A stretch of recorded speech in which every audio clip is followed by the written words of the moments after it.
Olá, olá, boa noite, pessoal. Eu sou a Érica Munhoz e você está na Escola Pequenas Empresas, a EPE. Meu propósito aqui é ajudar donos de pequenas empresas a viverem exclusivamente do lucro dos seus negócios.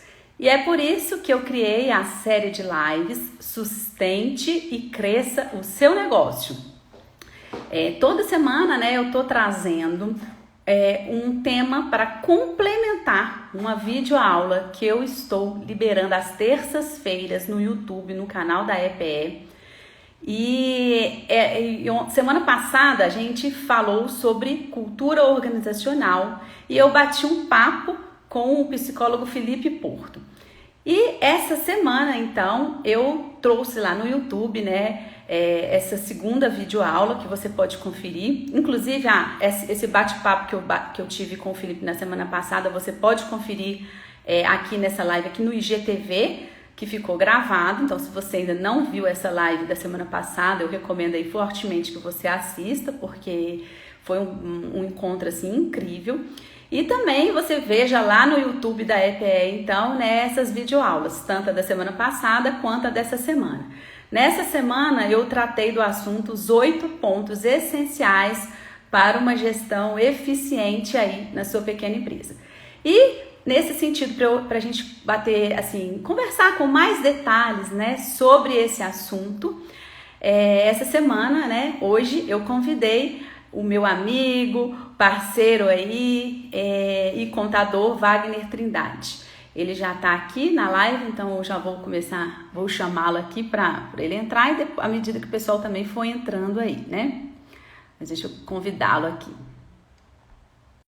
Bom, já entrou.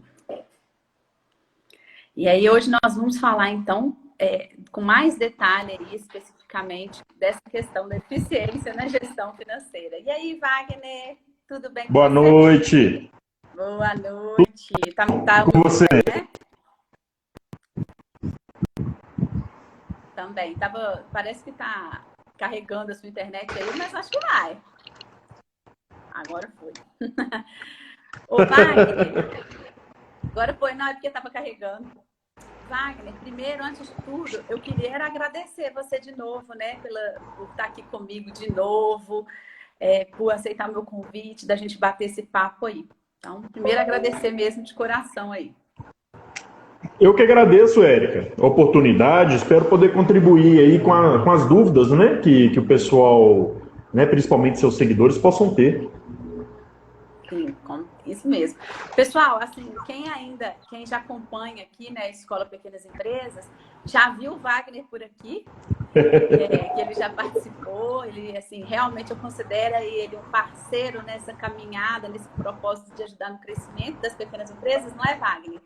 É isso mesmo. A gente está junto aí nesse propósito. Então, para quem acompanha a EPE, já viu ele por aqui e hoje eu convidei ele para a gente falar um pouco mais sobre essa questão da eficiência mesmo da gestão financeira aí nas pequenas empresas, Eu abri, Wagner, essa semana, uma caixinha de perguntas nos meus stories da EPE e também eu recebi algumas perguntas e também no post de convite aqui, convite dessa nossa live, também eu recebi algumas questões. E a ideia, então, é que a gente responda essas dúvidas aqui, com mais detalhes aí especificamente. Eu acho que, assim, de uma forma clara, prática, descomplicada, sem mistério, para realmente trazer clareza aí para todos nesse sentido. Porque o que eu observo muito, Wagner, aí nas minhas mentorias, consultorias e nessas perguntas, que eu acabo recebendo também, é que a gestão financeira ainda é um tema meio sombrio para algumas pessoas, E a gente sabe que, ao mesmo tempo, é também um dos objetivos, assim, todo empreendedor, ele quer faturar bem, ele quer manter aí o funcionamento da empresa de uma maneira saudável, e isso é o sonho de todo mundo. Mas ainda há essa questão de um pouco de dúvida, de descontrole, vamos dizer assim, e principalmente alguns alegam que é muito devido ao fato de não vender, principalmente agora, nesse momento complicado que a gente está vivendo de pandemia, de abre e fecha aí. Então, se coloca-se muito em cima disso daí, o problema da dificuldade aí da gestão financeira. Tá chiando aí para você? Não, para mim tá chegando normal, tá normal. Tava chiando. Bom, mas aí eu entendo, né, no meu entendimento, a gente pode sim levar essa parte da gestão financeira de uma forma assim mais simples e até mais fácil do que muitas pessoas acham. Eu acho que há como a gente fazer isso de uma forma mais simples, né, e menos dolorosa, por assim dizer, né? Mais fácil também, mais simples. E aí, então, eu queria a primeira pergunta, né? Que antes de entrar até nas perguntas que todo mundo me faz, assim, a primeira pergunta que eu queria te fazer é o seguinte, Wagner, no seu entendimento aí, com a sua experiência também, que você vai depois contar da sua experiência nessa parte de gestão financeira, né? Mas na sua experiência, qual que você acha que é o grande X da questão, né? O que você acha que a maioria das pessoas, dos empreendedores, principalmente dos pequenos, né? Porque a gente tem menos recursos, nós somos pequenas empresas, nós temos menos recursos e a gente sabe que qualquer erro aí na administração de finanças pode ser fatal para o nosso negócio, né? Pode literalmente levar a gente à falência. Então, no seu entendimento, qual que você acha que é o grande X da questão que faz as pessoas encararem essa parte de financeira com tanto desafio assim? Qual que você acha que é o grande X? Ô, Érica, em resumo, todo mundo gosta de dinheiro, mas a maioria não gosta de número, entendeu? Basicamente isso, né? Realmente assim. Pois não, assim, realmente, né, as pessoas desenvolvem habilidades e às vezes conseguem montar negócios, né, lucrativos, mas realmente, assim, tem um pouco de temor em relação à contabilidade, em relação ao financeiro, né? Mas o financeiro, gente, é a saúde da empresa, né? Se você não vai ao médico para verificar, às vezes, uma coisa que você está sentindo, você nunca descobre, às vezes, uma doença. E o financeiro é a mesma coisa, né?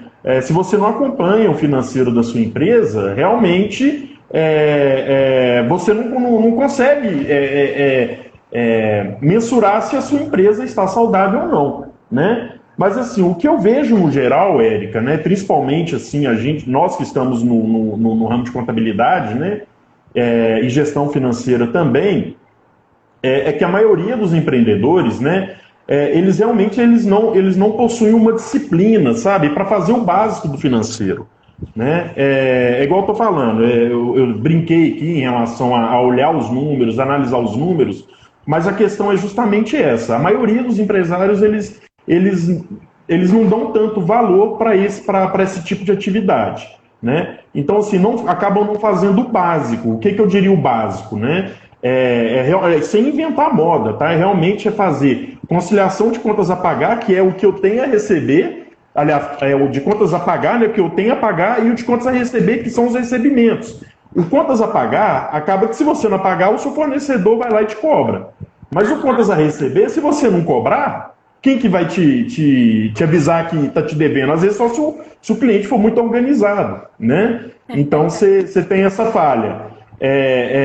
E também a conciliação financeira, né, que seria realmente registrar todos os fatos que aconteceram na empresa, né, da bala que saiu para você dar de brinde, né, a uma receita aí de um recibo que você fez, ou uma mercadoria de R$1 que você vendeu. Esse registro está sendo feito na empresa. E principalmente também tem a disciplina, né, de separar, né, isso nós já falamos muito, né, Érica, de separar realmente o que é da empresa do que é do sócio. Né? Vamos só retomar aqui, então, bom, primeiro motivo, o grande X da questão, você acha, na verdade, que é a falta de um olhar com valor, né, a essa área, especificamente, vou falar assim, a realmente entender que isso é essencial aí para o negócio. Sim, às vezes é por falta de conhecimento, Érica. Muitas vezes eu vejo que, por as pessoas serem, às vezes, especialistas em outras áreas, elas nunca conviveram com o financeiro. Então, eu posso estar falando grego, falar de conciliação, então eu posso estar falando grego. É uma coisa simples, né? E, às vezes, por falta realmente de conhecimento, a pessoa não coloca isso em prática. Então, ela trabalha assim, vendi, recebi, paguei os boletos, o que sobrar é meu, entendeu? E não analisa o resultado se realmente está sendo saudável. Eu acho que é porque, dizendo aí, porque a maioria dos empreendedores, vamos falar assim, eu não tô generalizando, né? Eu tô falando assim, vamos falar, a maior parte geralmente vem de pessoas que começam a empreender aí, vamos dizer, que gostam mais dessa parte de comunicação, de relacionamento com o cliente, de Sim, contato, ou seja, vamos dizer assim, não é, igual eu disse, isso não é regra, né? Mas vamos dizer assim, veio de áreas de humanas, de outras áreas, enfim, não veio da sim, parte de exatas. Não são existe pessoas que muito. têm essa familiaridade mesmo com a área financeira, né? Principalmente as pequenas e médias empresas, isso é muito comum, sabe? E aqueles que às vezes têm a experiência, eles não colocam, às vezes por ele estar focado no negócio, eles não colocam pessoas qualificadas para estar fazendo essas tarefas, né? Então, às vezes você coloca uma pessoa que não conhece, se você não cobra essa informação, se a pessoa não conhece, dificilmente ela vai fazer, né? Realmente, assim, é uma questão até de disciplina, né? Se o empresário conhece, ele já tem uma noção, ele coloca a rotina para funcionar e cobra o resultado dos colaboradores. Mas isso eu vejo que na prática são poucas empresas que fazem. Eu acho que isso também tem um pouco a ver com a questão cultural mesmo, né, Wagner? Porque o Brasil, ele é culturalmente um país de endividados, vamos falar assim. De pessoas que têm esse hábito assim, de ter dificuldades de controle financeiro. A gente, por exemplo, agora não, eu vejo a Larissa, minha filha, com 6, vai fazer 7, na escola ela já está tendo educação financeira. Ela tem uma matéria que chama educação financeira. Porém, na minha época de escola, a gente não se falava disso, né? Isso, ninguém se tocava nesse assunto. Então, assim, a gente não tinha uma educação financeira mesmo, né? Esse hábito de ter um controle sobre nossas finanças pessoais e tudo. Então, eu acho que também vem de uma parte meio de cultura mesmo, é cultural mesmo, do brasileiro ter dificuldade de lidar com o próprio dinheiro dele. Você percebe isso também? Uai, Wagner. Travou para mim? Travou para vocês aí, pessoal que está na live? Pessoal que está assistindo a live, veja se... Me responde aqui. Travou?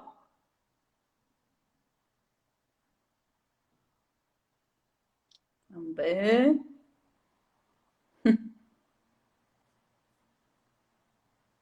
Ih, o Wagner saiu. Travou só para ele, né? Eu vou chamar ele aqui de novo, acho que é a internet dele. Bom, eu estava falando aqui enquanto o Wagner não volta, sobre essa questão cultural, né? Realmente eu acho que o brasileiro tem essa certa dificuldade aí, culturalmente, de lidar com o dinheiro, de lidar com finanças e tal, né? Então, traz pra gente aí essa... Deixa eu ver se ele tá entrando aqui. Aí, agora ele entrou de novo. Traz pra gente aí essa dificuldade. Aí eu tava perguntando pra ele se ele travou aí pra gente, mas você voltou, né? Ô, Érica, acho que agora voltou. Voltou. Eu estava falando, você percebe essa parte de culturalmente falando, né? Sim, eu acho que é cultural. Eu acho que é cultural. É uma questão assim que as pessoas, o brasileiro, né, por si só, ele não tem essa cultura de controle, né, de ser muito exigente com esse tipo de coisa, né? Enfim, é uma dica, né? Eu acho que para ter realmente um bom planejamento financeiro, eu acho que o primeiro passo, né, é realmente ter o registro mesmo das informações financeiras de forma diária. Eu sugiro sempre fazer diário, por mais que seja um movimento pequeno, sabe? De contas a pagar, contas a receber, de conciliação bancária. A conciliação bancária, tá? Para o pessoal que não sabe, realmente você lançar todas as despesas que a empresa movimentou, né? Então, se ela teve um pagamento de uma premiação, se ela teve um pagamento de um brinde para um cliente, isso. Tá travando. Acho que a internet dele travou de novo. Tá? A internet travou, Wagner. Ó, ele tá falando da questão que ele acha que é o grande X da questão, essa questão. Ouvindo? Não, tem hora que trava. Agora voltou. Você está travando direto aqui para mim. E para mim tá travando só você. É? É. Ixi, Estranho. você está travado, sua imagem está travada. Uai, mas eu tô achando que é a sua internet, viu, Wagner? É? Uhum. Deixa eu ver uma coisa aqui então. E aquela hora travou e voltou. Você, enquanto você vai vendo aí, eu tô falando que você tá dizendo que o grande X da questão, no seu entendimento, é essa questão da disciplina mesmo e a importância do rigor, né? Eu acho, Wagner, que também uma dessa questão aí, uma principal dificuldade também, eu vejo, é a falta de planejamento. Porque aí a gente entra numa outra questão, né? As pessoas têm dificuldade de planejar. Elas têm dificuldade de pensar a longo prazo. Nós somos também muito imediatistas. E aí, quando a gente quer um resultado para ontem, para hoje, em tudo nessa vida, para fazer dieta, para fazer tudo, né? A gente tem essa dificuldade de planejamento e eu acho que o financeiro, ele exige esse planejamento, né? Ele exige que a gente realmente consiga colocar na ponta do lápis, em planilhas e tudo, uma previsão de curto, médio e longo prazos. Então, eu vejo muito essa dificuldade de planejamento. Eu concordo. Realmente, assim, são técnicas até simples, né, de se criar em relatórios, informações simples de você mapear, mas realmente, assim, poucos empresários se preocupam com isso, né? Assim, é muito importante você categorizar as suas despesas, sabe? Você ter um plano financeiro, né? A gente não pode confundir plano contábil com plano financeiro, né? O plano contábil, ele tem regras, né, que devem ser seguidas. Agora, o plano financeiro, eu só sugiro, assim, não fugir muito, né, do beabá, que receita é receita, despesa é despesa, custo é custo, né, e investimento é investimento. Mas você pode adaptar o seu plano financeiro de acordo com o seu negócio, né? Então, com um plano financeiro bem montado, né, e as informações financeiras bem registradas, você pode utilizar essas informações de forma orçamentária, né? Aí você pode traçar, realmente uma espécie de orçamento, né, e um fluxo de caixa, tá? Considerando as receitas, despesas e custos de forma pessimista, otimista ou então conservadora, né? Seria assim, pessimista piorando o resultado, né? Piorando as vendas, né? O otimista é realmente aumentando, você chegando a um objetivo, e o conservador é você mantendo o resultado que você teve no ano anterior, por exemplo, ou no trimestre, semestre, mensal. Você pode estar fazendo isso de diversas formas. Então, vamos fazer aqui eu queria deixar para ser bem prática aqui, né, nessa nossa live, para as pessoas pensarem assim: bom, estou aqui agora, estou com a minha empresa funcionando, estou no descontrole total, estou perdida, estou descontrolado, não sei, estou perdido, está meio confuso tudo. Vamos fazer então uma análise aí da sua situação financeira atual. Faz o seguinte, lista tudo que você tem de despesa, lista tudo que você tem de receita, lista tudo que você tem de investimento, de dívida, se você tiver, mas faz uma lista com projeção a curto, médio e longo prazo. Pega tudo que você realmente tem aí de receita, ou seja, de valores a receber no futuro, de valores a serem pagos no futuro, planeja isso daí, coloca isso mesmo, que seja numa planilha de Excel, nós vamos falar aqui, né? Mas que seja uma planilha de Excel, lista tudo. Bom, aí você analisou a sua situação atual. Agora, vamos fazer então um planejamento. O que é esse planejamento financeiro aí, então? Você já tem, acho que contabilmente fala muito de orçamento, igual você disse aí, né? Orçamento, fala-se de orçamento. Então, você fez esse controle. Listou, igual você disse assim, sem complicar muito. Categoriza, coloca na categoria aí de receitas, despesas, custos, investimentos. Coloca ali bonitinho e traça 3 cenários. Pensa assim, se você já tem uma empresa operando, aí o pessoal vai falar, basear no ano passado, nós estamos lascados, né? Que foi um ano... Nada, depende da área, né? Depende da área. Depende da área, depende da área. Fábrica de seringa. Mas assim, vamos pensar, né? Aí não faz 3 cenários de projeção de vendas, né? Porque as pessoas não têm esse hábito de projetar vendas. Não tem.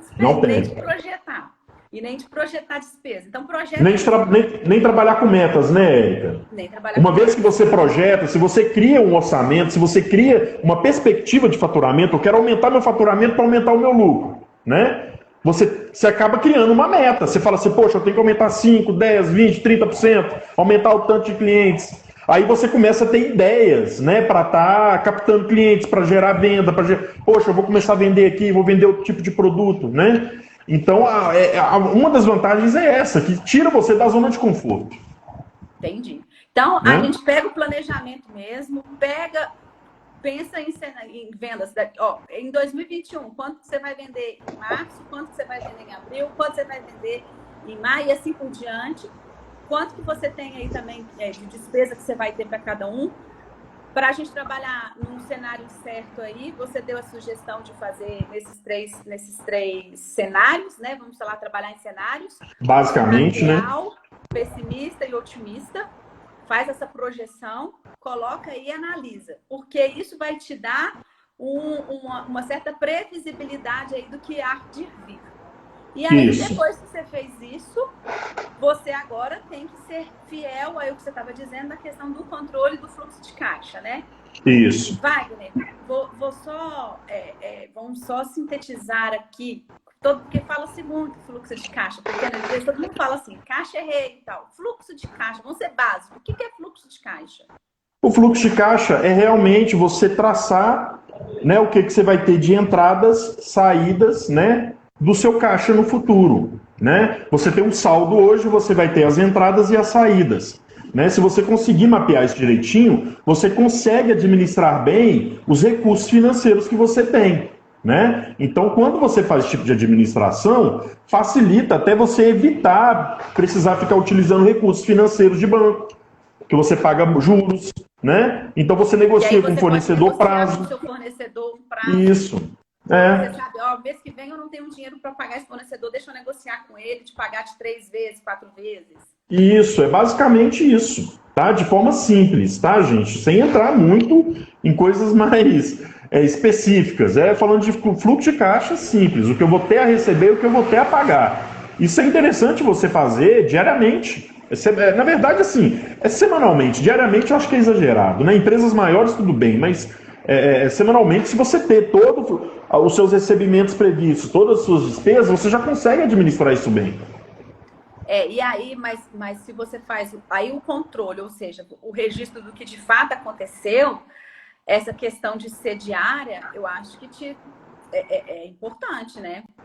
É importante, porque é mais fácil você lembrar o que você pagou ontem do que você pagou há 3 meses atrás. Porque aí você não vai lembrar e vai registrar errado, entendeu? E é muito mais fácil você fazer aquele servicinho, né? Poucas coisas durante o dia, né? Então você vai lá, em 10 minutos você fez a conciliação. Agora, se você deixou acumular, aí você vai gastar 1 dia, 2 dias fazendo às vezes, porque você vai ter dificuldade de lembrar. Alguma coisa, né? Com certeza você vai registrar alguma coisa como outras despesas, que é aquilo que você não lembra. Sei. E aí, Wagner, que ferramenta que a gente pode dar aqui como uma dica para a pessoa utilizar para fazer esse controle? Olha, para ter tudo registrado, Érica, eu já vi várias situações, tá? Eu tenho cliente, por exemplo, que faz tudo em planilha de Excel. E é super controlado, mas o tipo de negócio dele permite isso, tá? Mas para comércio, por exemplo, as empresas que têm um movimento maior, existem várias ferramentas no mercado que são inclusive gratuitas para quem está começando, né? Então, até uma faixa de faturamento, essas empresas elas liberam o sistema de forma gratuita, né? É lógico que esses sistemas, eles por serem com preço mais acessíveis, né? Alguns são muito bons, tá? São excelentes, são sistemas que dá para empresas de faturamento até razoável. sabe? Pequena empresa mesmo, assim, já atende. Só que os relatórios costumam ser um pouco mais básicos, né? Vamos dizer assim. Então, a sugestão que eu dou é utilizar um sistema, é muito melhor utilizar um sistema que é mais seguro, né? A informação é mais difícil de perder do que uma planilha de Excel, por exemplo, mas para fins de relatório, né? Até para você montar um relatório com a cara do seu negócio, geralmente você exporta esses dados, né? Gera relatório e joga para a planilha de Excel e manipula essas informações.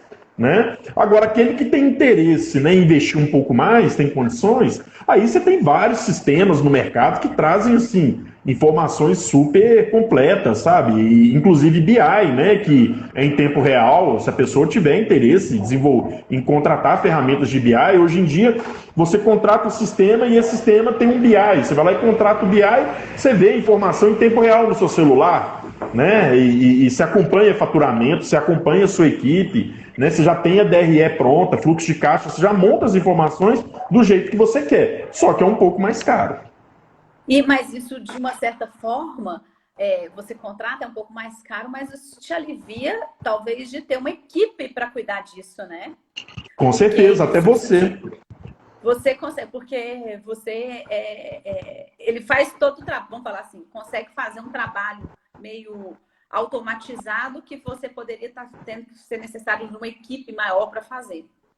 Sim, a vantagem do BI, né, é o seguinte, você tem todos os registros em dia, tudo está conciliado, tudo que você tem a pagar é o que realmente você tem a pagar, tudo que você tem a receber é tudo que você tem a receber mesmo, suas conciliações são todas certas. Se você consegue um BI, você pode pegar essas informações e trabalhar elas, você criar o relatório do jeito que você quiser. E isso é de forma automática, porque o BI, o que ele faz? Ele vai lá no banco de dados e lê as informações e traz o relatório pronto, você não precisa ficar manipulando. Uhum. Entendi. Aí a gente, você gosta de estar falando, dependendo aí do que a pessoa está à disposição, né, da verba dela, ou ela vai fazer sozinha, se ela faz tudo, ela vai fazer sozinha, dependendo se ela for crescendo, ela pode terceirizar, fazer o que a gente chama de BPO do financeiro, né, terceirizar o financeiro dela. Sim, tá muito comum. Nessa parte aqui eu sempre falo que é o seguinte, por mais que você terceirize isso ou delegue isso daí para um colaborador seu, isso não isenta o dono da empresa de saber e fazer as análises e fazer as conferências, né? Tipo assim, agora liberei isso daqui, não é mais meu. Não é assim, né? Ué, Érica, então o tema nosso, é o desafio da gestão financeira. Se você fizer os registros, você fizer os lançamentos e não usar essa informação para nada, é melhor não fazer. Deus me livre estar falando isso, corrija, faça, tá? Faça, não deixa de fazer não. Mas assim, não vai ter valor, né? Se a pessoa ela pega vira um monte de dados, não se transforma em informação, né? Agora, é importante você ter comentado isso, porque o empresário, por mais que ele vai delegar, eu acho muito importante o empresário ter noção disso e a importância disso. Até porque se ele tiver um funcionário interno, ele criar rotinas de conferência para que isso seja cumprido. Entendeu? Porque se ele não souber, como é que ele vai cobrar também, né? Aquilo que a gente estava falando uma outra vez. Nem tudo que você faz na sua empresa é o que você gosta. Mas você tem que saber fazer tudo. Não precisa ser especialista, né? Mas precisa saber tudo que precisa ser feito. Isso. E aí você pode, até para cobrar, para saber, você faz. E principalmente nessa parte do financeiro, que é, como a gente está falando, o coração aí da empresa, né? O que faz ela realmente bombar, funcionar. Bom, então aí a gente falou então dessa parte de planejamento, de você analisar sua situação, de você fazer, de colocar em categorias, de estabelecer metas, de fazer previsões, de trabalhar com cenários. Falamos aí da importância do controle do fluxo de caixa, de fazer isso de uma forma organizada e sempre atualizada, né? Registrando tudo que entra e que sai. E aí, quando a gente consegue fazer isso muito bem feito, a gente começa a entrar na parte de previsões, de análise, que é o que você estava falando, né? Senão o dado ali deixa de ser uma informação para virar um conhecimento. Então, agora a gente entra na parte que eu acho que é fundamental, que é a parte de controle de custos, né, Wagner? Quando a gente tem isso redondinho, a gente sabe todas as nossas despesas, a gente sabe onde o que a gente vai ter de custos, o que a gente tá, onde que a gente está gastando mais. E eu acho assim, eu tenho uma coisa que eu falo sempre que é o seguinte, a gente tem que consertar o telhado quando não está chovendo, né? Sim. E não é quando está chovendo. E o que eu percebo muitas vezes é que a gente vai... Muitas vezes o empreendedor quer consertar a confusão. Agora, na pandemia, então a gente viu, quer consertar a confusão na hora que o trem está pegando fogo. Sim. E, na verdade, essa questão de redução de custos, porque foi assim, né? Veio a pandemia, todo mundo olhou para dentro de casa. Aí foi catar moedinha no chão, foi ver onde estava desperdiçando. E muitas vezes, quando a pessoa está crescendo, ela começa a inchar a empresa dela. Ah, pega uma pessoa para fazer isso, pega outra pessoa para fazer isso, vou contratar isso, bota cafezinho, e vai inchando. E essa questão de controle de custos, ela tem que ser sempre vista, né? Sempre vista, sempre revista. E trabalhar de forma orçamentária é justamente isso, né? O orçamento, você não é que você precisa ser fiel a ele, mas você deve sempre revisá-lo, entendeu? Tanto para mais quanto para menos, né? E ter disciplina. Né? Então, assim, o empresário que consegue trabalhar isso de forma planejada, consegue ter uma boa gestão financeira, ele tende a superar esses desafios. Né?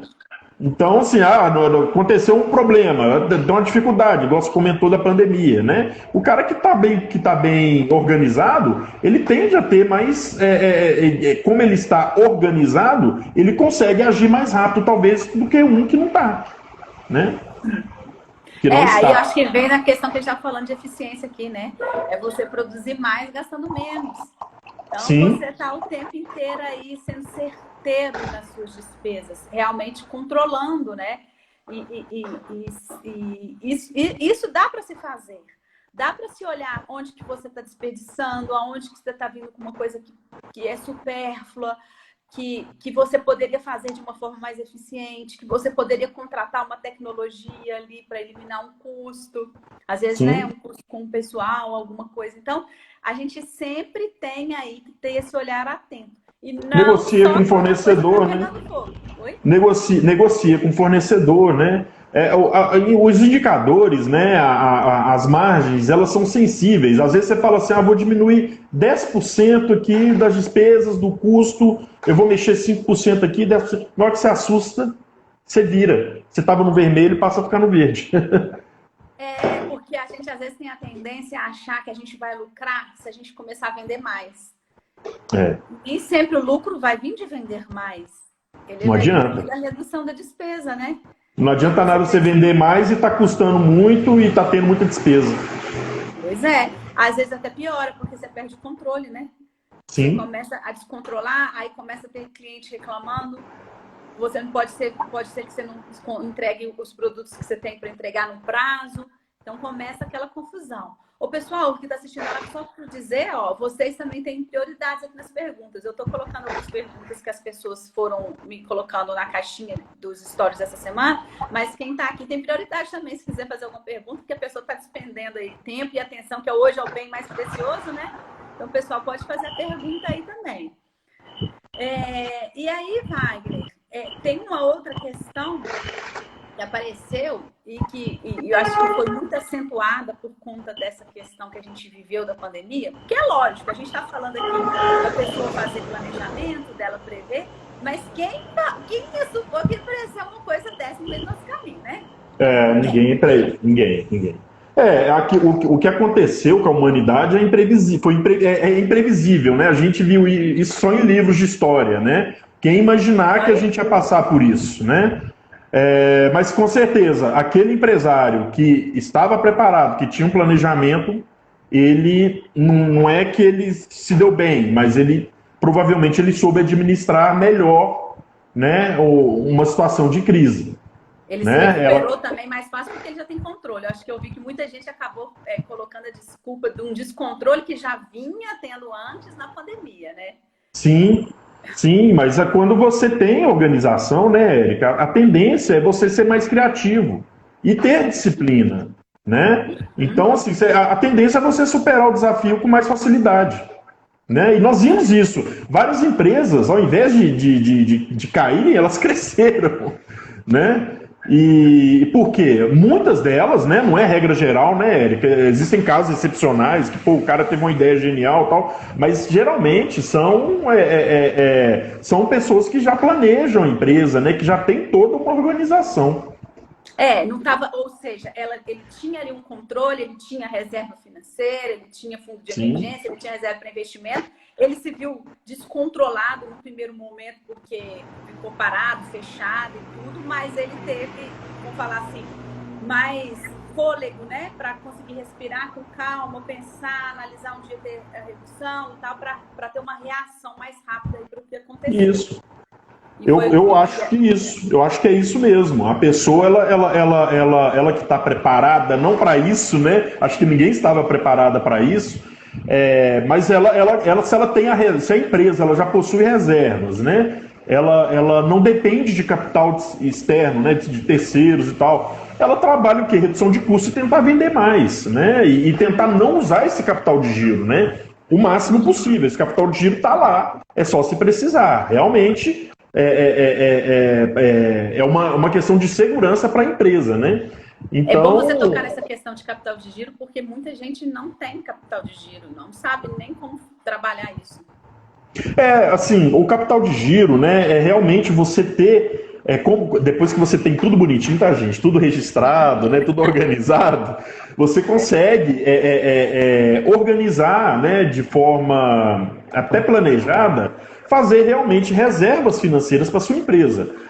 O capital de giro, né, o nome que muitas pessoas ouvem, pô, capital de giro, o que é isso, tal. Capital de giro nada mais é o capital para girar a sua empresa.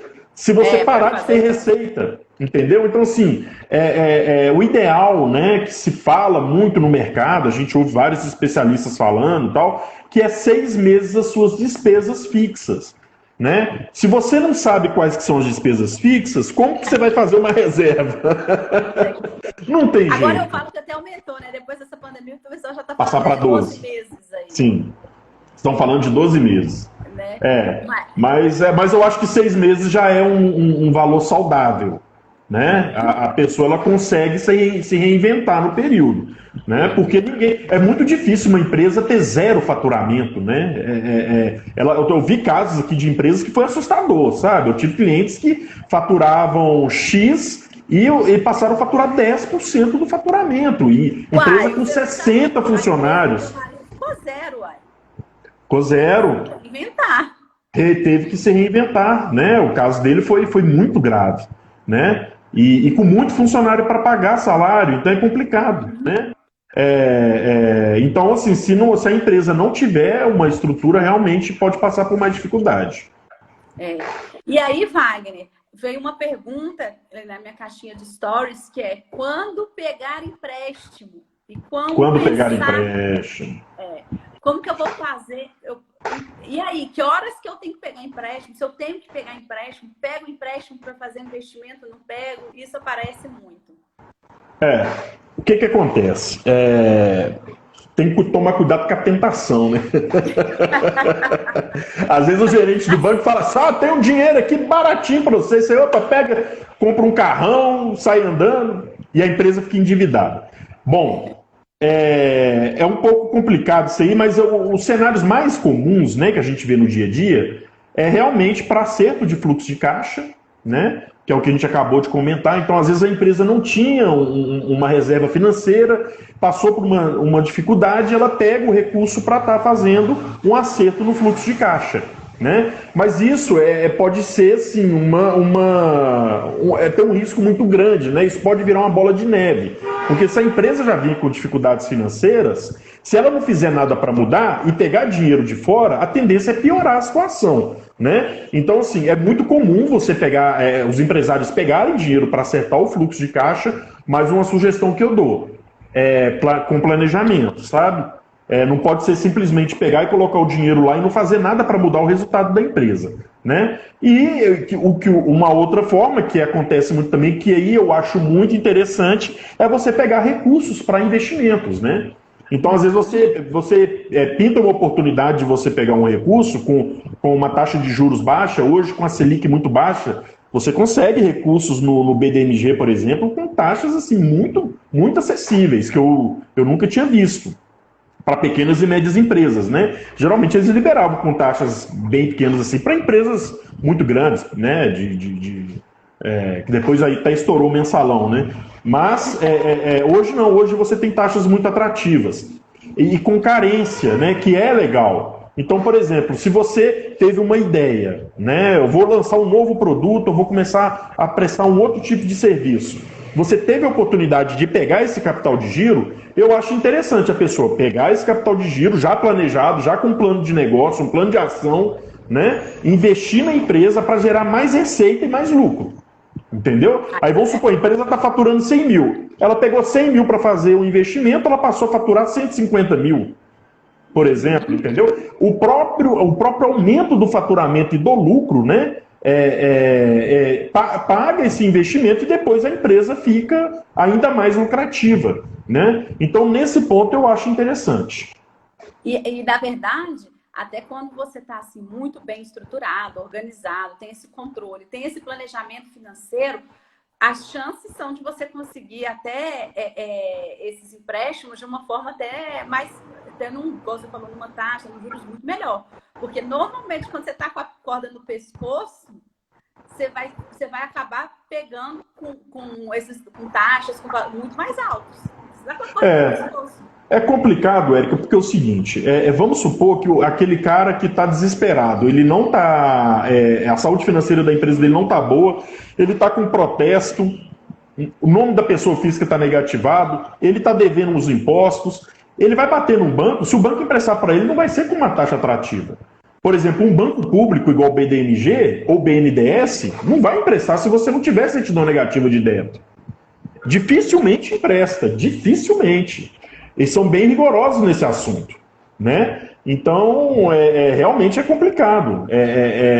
Pegar empréstimo caro pode custar caro para o negócio. Então, ao invés de pegar um empréstimo, seria muito melhor trabalhar aí nessa educação, vai falar assim, né, da gestão. Tentar e ver onde o buraco está, mas onde fica o buraco, sim, né? Onde está o problema? Para onde está indo o dinheiro, né? A gente escuta muito isso dos empresários, né? Que não tem controle. Pô, eu tô vendendo muito mais que há 10 anos atrás, mas para onde está indo meu dinheiro? Cara, vamos registrar tudo bonitinho, vamos ver o que está acontecendo, né? Então, às vezes você descobre coisa que você nem imaginava, né? Eu já vi situações, Érica, até citando exemplos assim, sem falar em empresa, de erro de cálculo, sabe? O empresário chegou e falou assim, eu quero ter 30% de lucro nessa operação. Aí o que ele fazia? Ele pegava o valor, aí indo um pouquinho mais para a questão de matemática mesmo, de cálculo, pegava o valor e aplicava 30%. Vendia, por exemplo, era 100, vendia por 130. Não dá 30%, entendeu? Tem os impostos, tem o custo. Então ele estava tendo uma margem lá de 10, 12%, aí vinha as despesas, acabou. A operação ela não se tornava viável. É falta de conhecimento. Ele realmente procurar uma pessoa da área que entenda para explicar. Esse cliente, por exemplo, eu cheguei para ele e falei assim, olha, você não vai multiplicar por 30%. Olha como é que foi fácil de resolver, Érica. Você vai dividir por 70. Resolveu o problema dele. Só que não era 70, nós mexemos no indicador porque tinha os impostos e tal, mas na última linha ele passou a ter os 30% de lucro. Entendeu? O cliente dele pagou mais caro, mas era o preço que ele queria praticar. E ele conseguiu vender nesse preço. Entendeu? Ele estava somente errando na hora de praticar o preço de tabela dele. Até o erro na precificação do produto e do serviço dele. É justamente na precificação, né? Ele tinha o preço de custo, mas ele não sabia o que vinha por trás disso. E não estava sabendo calcular o preço de venda. Você vê, é uma coisa muito simples, sabe? É coisa muito simples assim, para mim, que sou da área e tal, mas como ele não tinha um suporte na época tal, isso aí passou batido. E nós identificamos de forma rápida. Por quê? Porque depois a gente tinha as informações financeiras e isso foi possível corrigir, né? E uma correção de 10 minutos, conversa de 10 minutos. Esse é um fato simples, mas existem coisas piores, né? Esse foi bom porque esse foi um exemplo muito pontual e que eu acho que pode ser o problema de outras pessoas, um dos desafios, né, que se tem aí.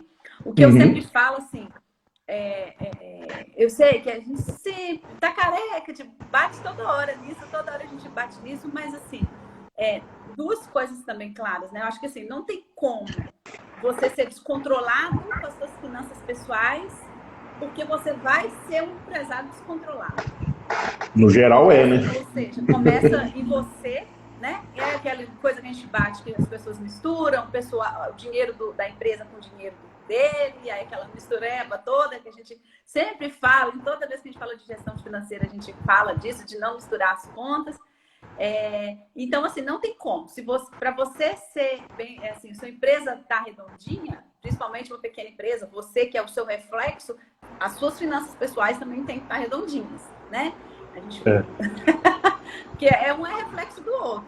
Não tem como, eu acho. Eu nunca vi, o ideal. Eu nunca vi alguém que consegue ser controlado só em um desses lados. É um conjunto, né? Eu também nunca vi. Geralmente ou é arrumado nos dois ou é bagunçado nos dois. Ou é bagunçado nos dois. Então, assim, começa com você para você passar o reflexo aí para sua empresa, né? E aí, Wagner, só para a gente entrar numa questão muito pontual que eu fiquei de responder aqui, que foi a Natália que me perguntou, ela disse, né, que agora começa aí, né, 1º de março, imposto de renda, aí todo mundo vem essa pensão, você aí, contador, sabe muito bem como é que procura essa questão de imposto de renda, e ela me fez uma pergunta muito pontual, que foi que ela falou que ela é seletista, né, SLT, e acabou de abrir um MEI para empreender. Então, ela perguntou assim, como é que faz a declaração de imposto de renda dela nessa situação? Tá. Obviamente, nós estamos falando... se ela abriu em 2021, né? Então, 2021, você vai estar declarando as rendas do MEI, né? Do MEI, em 2022. O que nós vamos declarar agora em 2021 são as rendas, os rendimentos, patrimônio e tal, referente a 2020, tá? A regra da Receita, ela é básica, né? Que rendimentos tributáveis acima de 28 mil acho que é 28.560, um negócio assim, né? Atividade rural tem alguns casos, né? Caiu o valor de faturamento é um pouco maior, acho que 140 mil. Rendimentos isentos, né? Por exemplo, aquele empresário que faz uma retirada de um prolabore, de um salário mínimo, mas ele faz o restante como distribuição de lucros por ser isento. Se for acima de 40 mil reais, ele é obrigado. Aqueles que têm patrimônios acima de 300 mil. Então, as pessoas, às vezes, elas ficam preocupadas só com o rendimento, mas existem outras regras, tá? É quando você tem uma venda de um patrimônio, né? Você também tem que declarar quando você faz operações na bolsa, mesmo não tendo ganho, tá? Então, por exemplo, você vendeu uma ação com prejuízo, você tem que declarar assim mesmo. Tá? E muito cuidado, porque está muito popular os investimentos em bolsa de valores, aumentou demais na época da pandemia, e porque a Selic está muito baixa, não está valendo a pena deixar dinheiro na poupança e nessas aplicações que são de menor risco, né? Então, assim, se você está fazendo operações na bolsa, você tem que declarar, tá? E se você vendeu uma ação, não sei se você já reparou na sua declaração, eu esqueci o nome do documento da Bolsa de Valores, que ele tem um valor pequenininho. Não, tem que investir isso. Ele tem um valor pequenininho lá de imposto de renda, um valor muito pequeno. O nome dele é dedo duro. O nome dele é dedo duro. É exclusivamente para a Receita saber que você fez uma operação de venda na Bolsa de Valores. Tá? Então, aquele também que passou que vendeu imóveis, né? Então, é basicamente isso. Eu não estou lembrando dos outros, não. Acho que tem mais situações, tá? Não, mas, Wagner, só uma coisa aqui. O MEI, ele faz uma declaração da DAS. Certo. Né? Aí, ou seja, quando ela for no ano que vem, em 2022, ela vai, se ela tiver como CLT o rendimento tributável acima de 28.559 aí, né?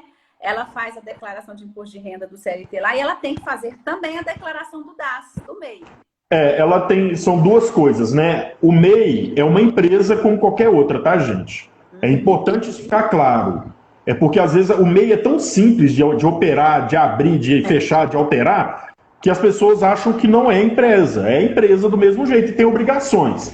São obrigações mais simples do que uma empresa do Simples Nacional, mas possui obrigações. Uma delas é o pagamento da taxa, né, do MEI, e a outra é a declaração do MEI que tem que fazer para a Receita Federal, onde você informa o seu faturamento e se você teve funcionário. Se você teve funcionário também, você tem uma outra declaração para mandar, que é a GFIP e algumas situações, acho que algumas informações no E-Social.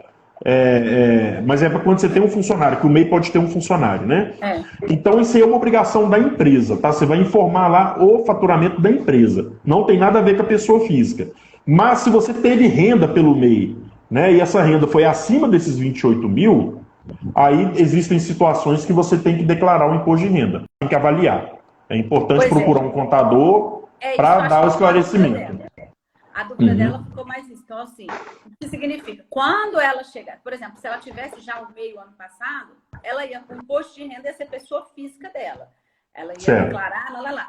E o MEI é como uma empresa, ela vai fazer as obrigações, que também é agora que se entrega nessa declaração do DAS, eu acho que até o final de maio. Isso. Entrega essa declaração, que é uma obrigação da empresa, que ela coloca lá, que ela teve de faturamento e tudo. E aí você está dizendo que se ela passou do valor do MEI, ela tem ainda que colocar no imposto de renda dela, pessoa física, essa informação. Ela tem que declarar também, né? Se ela tiver somente essa situação de faturamento, não tiver os outros fatores que eu acabei de comentar, ela tem que declarar também no imposto de renda. Aí eu sugiro realmente, Érica, porque cada caso é um caso, sabe? Existem situações aí que dá para lançar uma isenção, né, de faturamento para não pagar imposto de renda. Então é importante procurar um contador, tá? Mas existe a possibilidade sim, se ela teve uma renda, um faturamento alto no MEI, é importante que ela procure um contador para orientá-la direitinho, para ela mostrar os números para esse contador, para ele estar dando o melhor direcionamento para ela. Pode ser você, né, Wagner? Estou à disposição.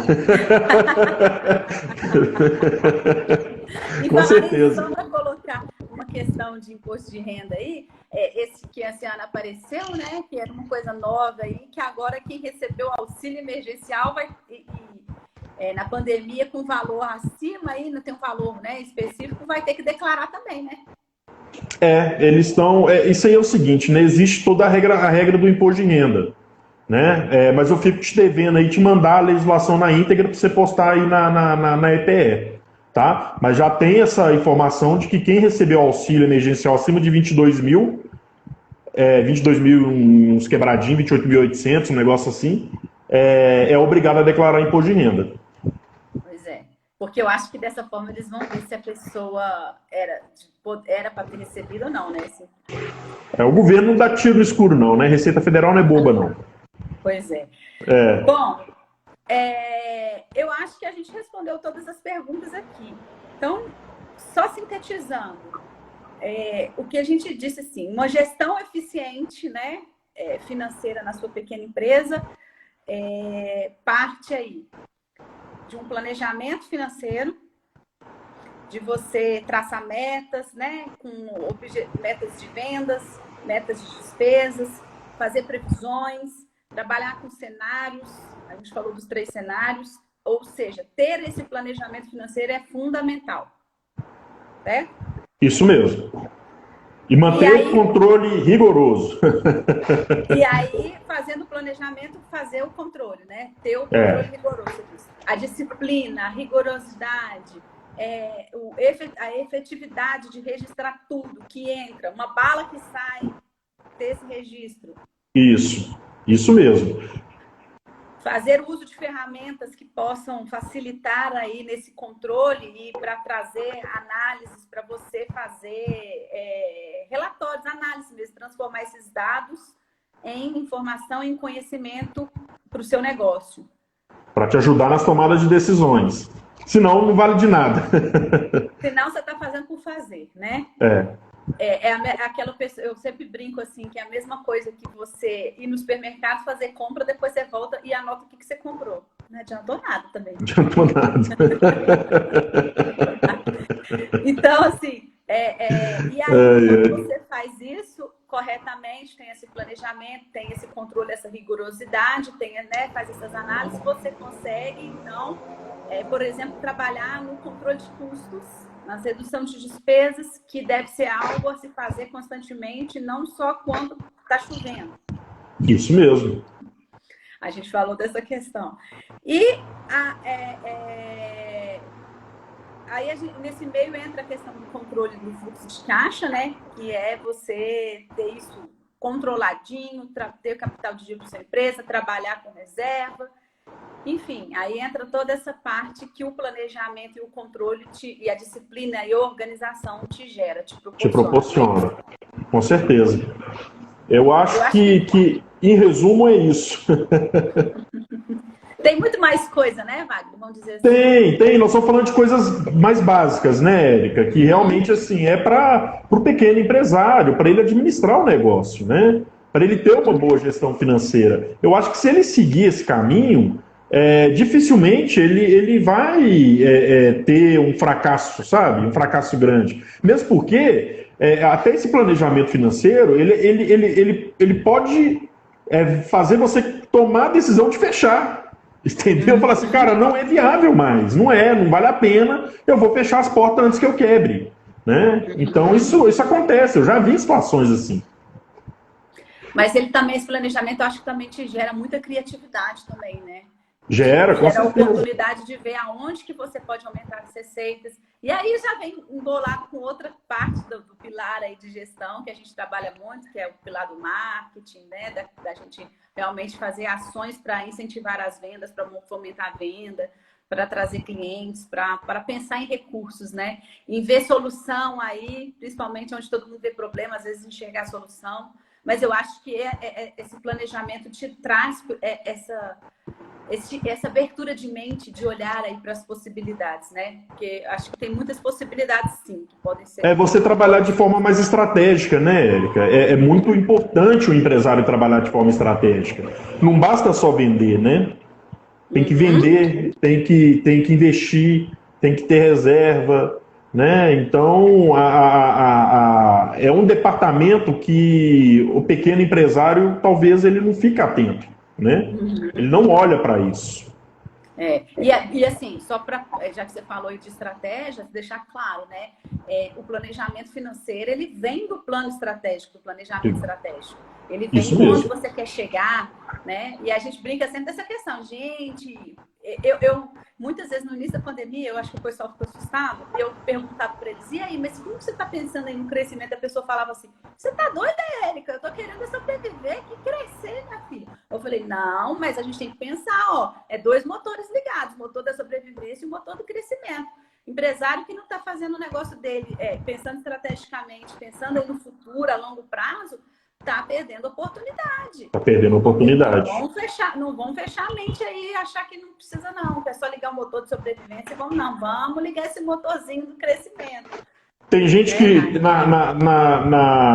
nessa crise, teve gente que chorou e teve gente que vendeu lenço. Né? O mais clichê, mas é a verdade, né? É verdade.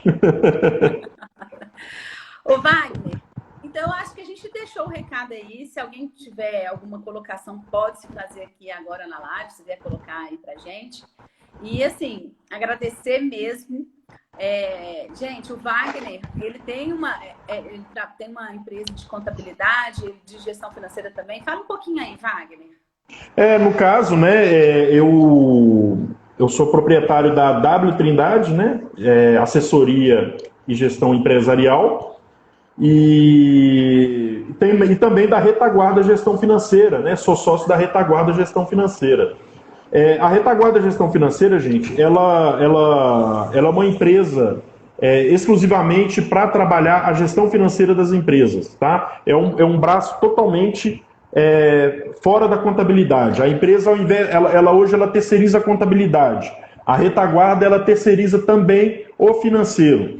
Então, tudo isso aqui que a gente falou, a Retaguarda faz com um preço muito acessível, né? Às vezes você coloca um funcionário para fazer isso na sua empresa, o funcionário mais barato que for, né, ele vai te custar caro e às vezes ele não vai te entregar o resultado, porque ele às vezes não tem qualificação. Um funcionário barato, ele não vai ter qualificação, geralmente. né? Ele pode ter boa vontade, mas não vai ter qualificação. Então ele talvez não vai fazer as rotinas com excelência.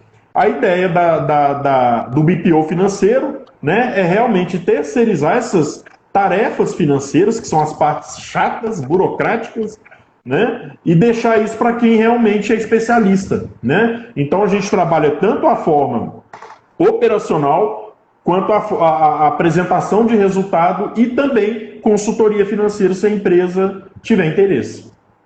É o que a gente estava falando, né? Muitas vezes a gente quer abraçar tudo, naquela coisa. Bota a mão em